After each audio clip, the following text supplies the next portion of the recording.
Hello and welcome to your in-depth weekly horoscope for week commencing the 17th of April. This is for the Sun or the Ascendant. I'm going to give an overview that we can all collectively relate to. Of course, this week sees an enormous event with the solar eclipse, the first of the year, right on the last degree, which is a critical degree in astrology, 29 degrees Aries, the anaretic point, but squaring up with the mighty but tiny Pluto. What does that mean? We also have Mercury slamming on the brakes the next day on Friday through to the middle of May in the sector of everyday money. But actually Mercury forges a very constructive link this week with the feisty Mars, so I need to share that with you. But if you are a returning viewer, thank you so much for joining me once more. If you're new to my channel, it's great to have you with us. I'd be honoured if you'd subscribe. Please click or tap on the bell notification symbol. So let's just explore what we start this week. We have the Sun and we also have Jupiter and Chiron in the sign of Aries. And if you recall, right at the start of Aries season, we had a new moon. So what makes this week really notable is the second new moon in the sign of Aries in a month. So really rare. And Aries energy is about freshness. It's about initiation, drive. It's the start zodiac sign. And it's where we really get things going. It's that germination energy. But sometimes that means, a bit like the Fool card, we have to take a step into the unknown. But the other way that we can use Aries energy is to inject greater drive and fire, because of the fire nature of this sign, into ongoing plans. So it doesn't have to be a start plan. But because the Sun moves on Thursday, immediately after the eclipse, into the sign of Taurus, joining up with, of course, Mercury, the North Node and Uranus, I feel that whatever ideas we're germinating this week, they need to in some ways be ones that can then pretty immediately become more tangible. So it's not just about the thrust, it is about what we can actually manifest into something more tangible and lasting. Where does Pluto fit into this? Well, I feel that there could be some pain with the gain, because when the Sun and Pluto are squaring as they are this week within 3 degrees, we can get some growing pains. We could resist some change that we need to make, cling on to what we think is important to us, but somehow or another events can seem to have an impact on us which doesn't necessarily make it feel like we're in control, because Pluto is a lot about control. So just be conscious of that. There are some complexities there.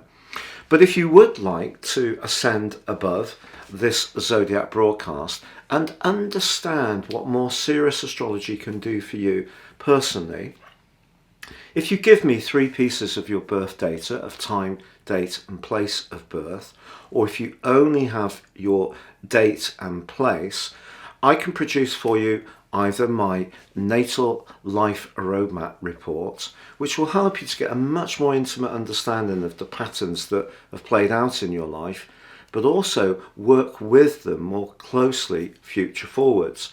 But both analyses, the second is based on the Sun as the ascendant, but both these analyses can be complemented with 30% off with my 12-month personal forecast. Again, totally unique to you, and these can give you searing insights into when you make your moves.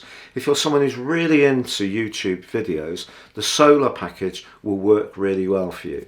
If you have some sense of your ascendant and more serious astrology, stick to the standard package. But please see the link below for more. So Taurus, your week commencing the 17th of April forecast is really exciting because Mercury links earlier in the week with Mars. You can be very passionate and very persuasive this week. Of course, there's been so much energy, including that tender Chiron in your 12th house of late. It may have felt that in some ways you were trying to continue the dynamism that's been part of you in recent years, but at the same time having to deal with some deeply personal and sensitive strands. perhaps to do with anxieties or worries or vulnerabilities. There could still be some of that. I think the solar eclipse is really, really interesting. It basically depends on where your sun is in the sign of Taurus.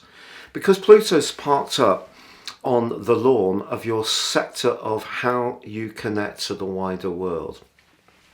Over the last 15 years, you've been garnering lots of information and knowledge and ideas, and probably in recent years been sharing a lot of your perspective too. And that's been really, really exciting. The thing with Pluto is it's all about power.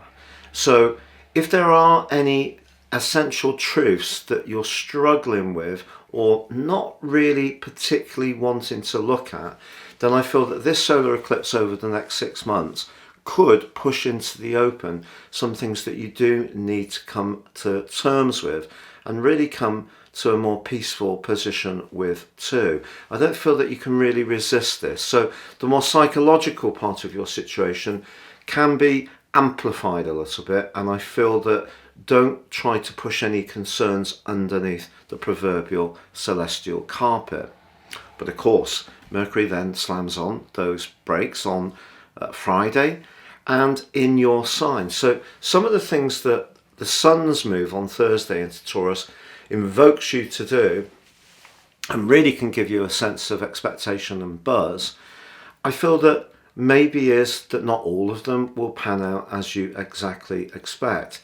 Because you're a fixed sign, having Uranus shaking up your world over the last few years has probably been a bit uncomfortable at times, particularly if you're the type of Taurus that really does like your routines. If you have Uranus strong in your natal chart, you've probably dealt with it with aplomb.